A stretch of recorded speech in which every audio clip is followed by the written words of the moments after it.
Welcome to the DFO Fantasy Show for Tuesday, October the 14th. It's Tuesday, which means we're going to have our Around the League segment. We'll be joined later by Stefen, Rosner, and Johnny Lazarus to talk about the Islanders and the Rangers, get the state of New York hockey right now. But I am managing fantasy editor of dailyfaceoff.com, Brock Seguin, and we are going to start today's show with the news and notes for October the 14th.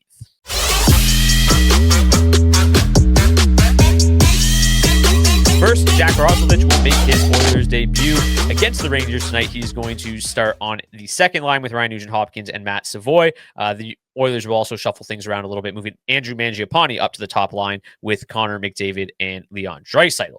Next, Pierre-Luc Dubois is day-to-day with a lower body injury and will not play on Tuesday. Hendrix Lapierre will replace him in the lineup. Connor McMichael moves up into the second line. Next, Chris Letang, lower body injury over the weekend, but he did practice on Monday. He is trending towards playing on Tuesday. And then the rest of the news, those were today's news and notes, but let's get to the rest of the news. Brady Tkachuk is expected to be out at least 4 weeks with a hand injury. Obviously not great news for Senators fans, but there is some good news for Senators fans. Drake Batherson, who's been missing from the start of the season, is expected to make his season debut on Wednesday. So we don't know exactly how the lineup is going to shake out. I imagine Drake Batherson will likely just move on to the top line in replacing Brady Tkachuk, but we'll see most likely tomorrow. And then a couple quick other news updates here. Zach Benson, upper body, could make his season debut on Wednesday. He skated on the Sabres top line with Tage Thompson and Alex Tuch in Tuesday's practice. So Benson, I think, is the guy to keep an eye on in fantasy if the Sabres get their offense going. Obviously, playing with Tuch and Thompson in deep leagues, Benson could become a bit of a, have some fantasy value. And then the last one here, we've got Jake Wallman of the Edmonton Oilers. He is hopeful to make his season debut on Thursday. And then just a quick update, obviously, on Zach Hyman. Everything still kind of looks in place for him to basically miss all of October and return early in November. So that was the news and notes for October 15th.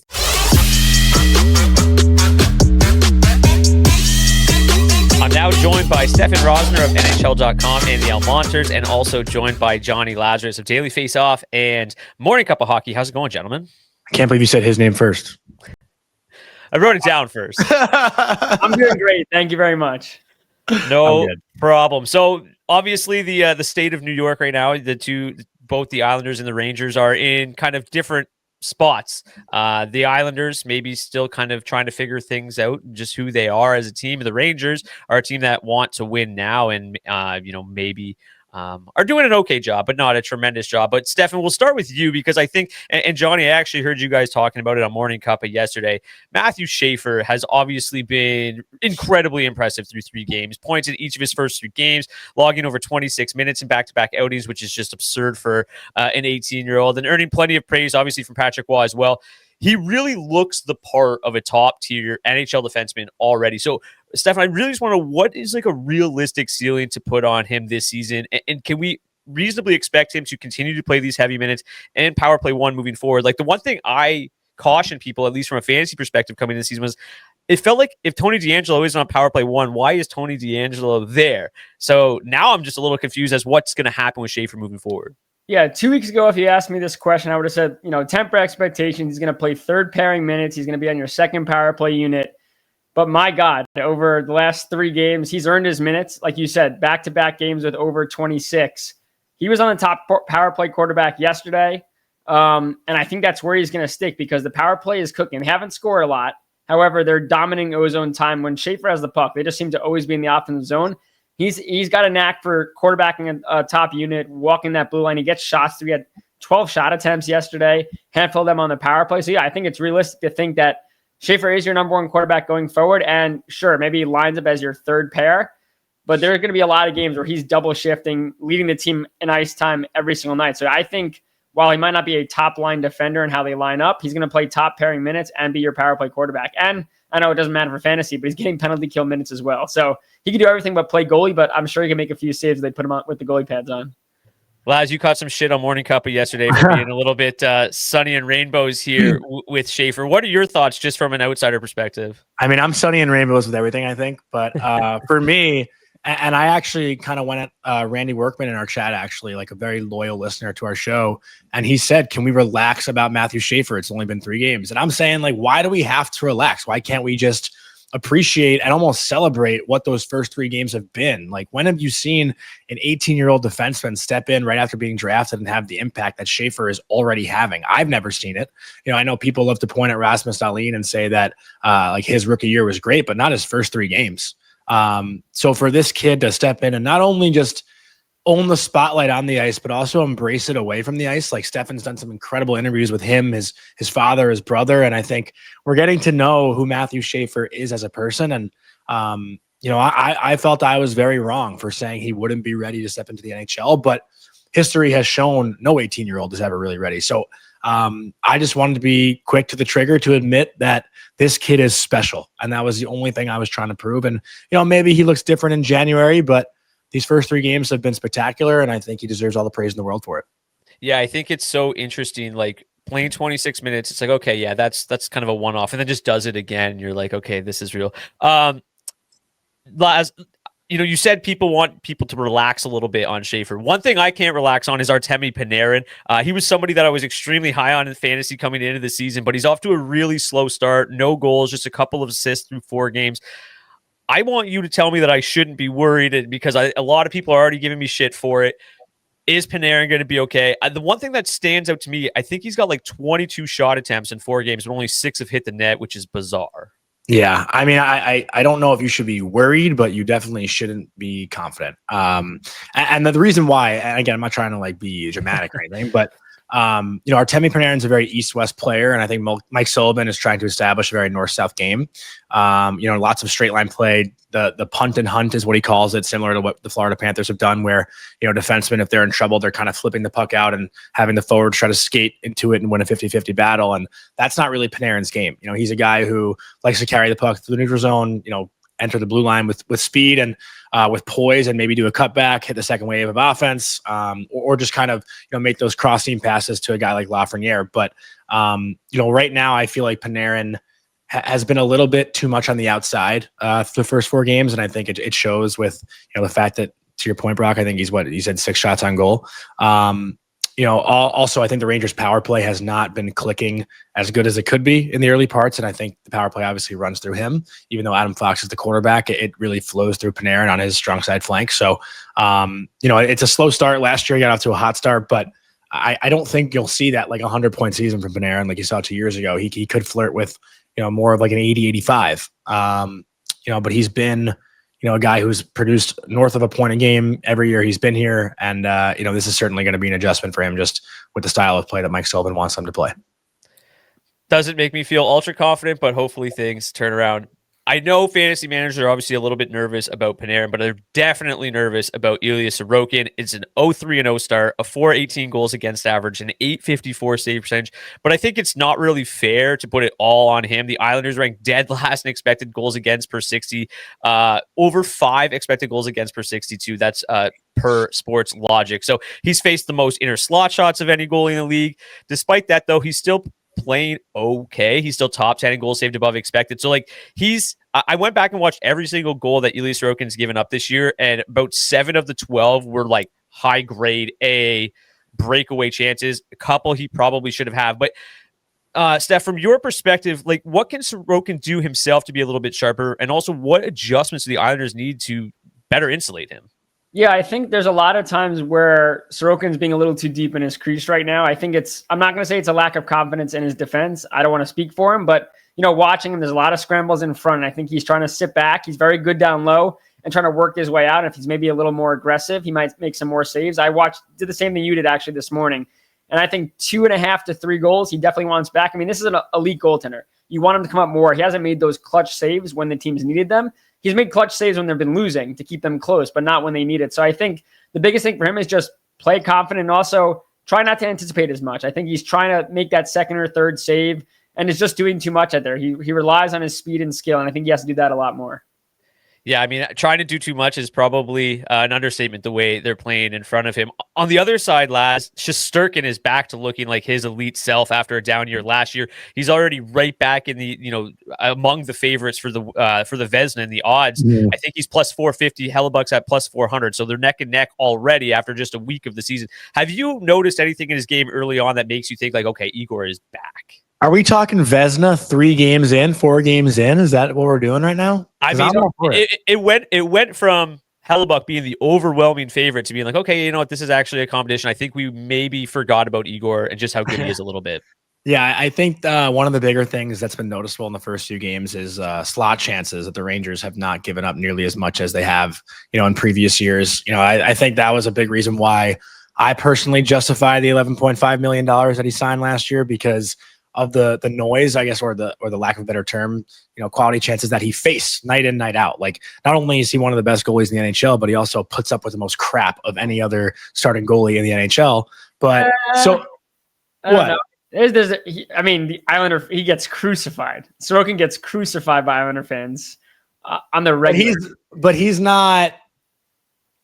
Would you say he's facing the same quality of chances that Shesterkin is on a night-to-night basis, or has in previous years? I think he might be facing quality. I think Sorokin gets held out to dry a lot. I think Shesterkin is the better goalie. He's more clutch. Yeah. But it's got to be neck and neck. I mean, the Islanders' defense in front of Sorokin, it's been bad. Again, the defense in front of Shesterkin hasn't been great, and he's rose above it. But I mean, Sorokin is on an island by himself a lot, and I think that's why you need to see some of his struggles when the defense is even better. Like, he's not used to having a reliable defense in front of him. I think both are in a bad boat, but it's close. It's neck and neck. Well, that's when the goalie takes the most shit. It's probably Stuart Skinner, if we're being honest. Yes. Well, I meant as far as like elite talents. Yeah, but also now it's changed, right? Because now that Shesterkin's making that money, right? Every goal he gives up, he's going to hear it, right? Because if you're going to be the highest paid, I know Panarin's the highest paid right now, but if he's going to be the highest paid player, you better be the best player every single night, and that's why I think he is worth it. Because the Rangers don't win a Stanley Cup if Shesterkin's not their best player. Like, he has to be their best player if they're going to win a cup. So that's how I personally justify that contract. And listen, he's off to a pretty damn good start, proving it. So we'll see what happens. Yeah, we'll see what happens tonight. Obviously, tough matchup tonight with the Oilers in town. It doesn't get any more difficult than that. If he posts another massive game, it's like, okay, Igor is back, and I think we'll keep talking about the Vezina here in October. Let's get to the offense on both sides now. We'll start with the Islanders offensively. Still a bit of a question mark there through 3 games. Who can this team really rely on to generate consistent offense? Have you seen anything outside of Matthew Schaefer? Yeah, outside of Matthew Schaefer, where it's like, okay, this guy could have a big season. Like, Horvat, Barzal, their underlying metrics are pretty good, but like, they're still not scoring enough. Yeah, I look at Kyle Palmieri. He's got a goal and 2 assists through 3 games, but he looks faster than he's ever looked. He's probably their best, Brock Nelson's gone. He's probably their best pure shooter in terms of picking corners, crashing the net. So I look at Palmieri as a guy that could, we'll see, score 30 goals this year. I know Anders Lee scored 29 last year. He's looked solid. I do look at Shabanov. He's an interesting guy for me. This is a guy that he scored 1 goal. He scored a really beautiful goal in their opener on one time off the rush. He's playing third line minutes right now, but I could see with Emil Heineman maybe, or Duclair, seeing how he continues going on. If Shabanov gets an opportunity in the top 6, he is so talented. And once he figures out the speed of the NHL game, which he's figuring out at an exponential rate so far, this is a guy that should be able to pot 20 goals. I don't know if it happens this year. We saw with Siplikov coming over last year, where that was a guy that was a goal scorer in the KHL, and he hasn't had the minutes. I think he played 5 or 6 minutes last night. His stock has really dropped. But Shabanov, the way he's able to play in transition is something that Waz going to love. Waz trusts him defensively. So I wouldn't be shocked if he sees more minutes, and with more minutes, playing with more offensive players, if he finds a way to light the lamp a little bit more consistently. Yeah, I think that first goal that he scored really showed just how good he can be. The shot's really, really good, and a guy that can score goals at this level. On the other side of the puck here, the Rangers, a bit of an inconsistent start offensively. Obviously, opening night was a disaster, but when you look under the hood, they're top 5 in expected goals per 60. Some big games, some not so big games. It's just a case of them just running into hot goaltending early on, and you expect, Mika Zibanejad's been red hot. He leads the NHL in shots. He's got one of the top players in individual expected goals at 5v5. Like, the guys that they want to score goals have looked good so far. It's just been relatively inconsistent. Do you think that this is a team that's going to score a ton, given what we've seen thus far, or just kind of run into a hot goalies early on? Well, I think running into Charlie Lindgren the other night was there's nothing else the Rangers could have done. Like, that's a game where I look at the other side and I just kind of tip my cap to Lindgren. The quality chances that the Rangers did have were goals that, or pucks that you usually do see go in. Does it suck, or is it annoying that Mika Zibanejad, a guy who is known to be a bit of a streaky player, was the one that was shooting them. I think Mika could have had at least 3 goals the other night against Washington, but for whatever reason, they just couldn't beat Lindgren. That said, I do think once Mika does find one, he's already got one this year, a shorthanded goal against Pitt. But once he sees another one go in, he's typically known to, have them kind of come in bunches. And I'm confident he'll find that. Like he's been the best forward, I think, so far for the Rangers through the first 4 games. And it's been noticeable. Without even looking at stats, I didn't even know that those were the numbers. Every shift he's out there, his skating has been noticeable. His playmaking has been noticeable. His obviously shoot first mentality has been there. And, the past couple of years, he's been hesitant to shoot the puck. So it's great to see. As far as Lafreniere and JT Miller, obviously Trocheck is out right now with an injury, and Panarin go. The chances aren't really coming as much, I feel like, for those 3. Lafreniere, again, is a guy who needs to step up and have a big year. And we keep saying that year in, year out. But hopefully, the power play gets going, and that kind of feeds the bench a little bit and feeds the team's momentum when it comes to goal scoring. You mentioned Trocheck, and I think that was one of the reasons that I was a little bit nervous about Panarin moving forward, is those two have developed such tremendous chemistry over the years. How much do you think that that's going to affect? I think obviously coming into the season, the way that Miller's Zibanejad played down the stretch together last year, that was the best case scenario, is to keep them together, keep Zibanejad out of the wing. Does this team change entirely? Especially you say Trocheck's a guy that'll play a little bit more of a north-south game compared to Panarin. Is that changed that line outlook entirely? Oh, completely. Because now you have Mika playing in between Panarin and Lafreniere. And in previous years, while the Rangers have wanted Panarin and Zibanejad to work as a duo, it hasn't really clicked like everyone thought it would. And that's why the Trocheck, Panarin, Lafreniere line was such a pleasant surprise, because Vinny Trocheck was a guy who was actually on the 3rd line to start that season, but Philip Hedl goes down 10 games in. So Trocheck comes up the lineup, and those 3 just clicked. So now moving Trocheck out of the lineup because of injury, you throw Zibanejad now back at center, and then the wingers look a little bit weaker, right? So now Connor Sheary has to go into the top 6 because Mika Zibanejad is not playing as a top 6 winger. So a lot of scrambling and mixing and matching early on, but Mika has looked fine, I think, as a center. I mean, we've always known he's been a good center, and 3 years ago he was being talked about as a top 10 center in the NHL. So it's there if he wants to channel it and find it. And I think Mike Sullivan can get that out of him. But missing Trocheck is huge for the power play, because Trocheck is the guy at the dot who wins the draws. And obviously, if you lose the draw, I actually heard Larry Brooks say this recently, which I'd never heard before, but it was a great point. If you lose a faceoff to start a power play, that's already 30 seconds wasted, basically. You got to go back and regroup, and you're really only getting a minute 30 on a power play as opposed to 2 minutes when you win the draw. So not having Trocheck take those draws is a huge absence. Just to go back to the stats for a second to showcase how good Zibanejad has been for this Rangers team. He is 8th in the NHL right now in individual expected goals for per game. The next highest Rangers forward is Alexis Lafreniere at 45th in the NHL. So he's drastically outplaying the rest of his teammates. Laz, Stefen, thank you guys so much for joining me today. Look forward to the rest of your coverage this season, and look forward to having you on the DFO Fantasy Show in the future. Thank you. Appreciate it. Thanks for watching this video. If you want more great fantasy hockey and betting content from myself, Carter Hutton, Matthew Barnaby, and the rest of the DFO analysts, make sure you subscribe to the DFO Fantasy and Betting YouTube channel today and never miss a minute.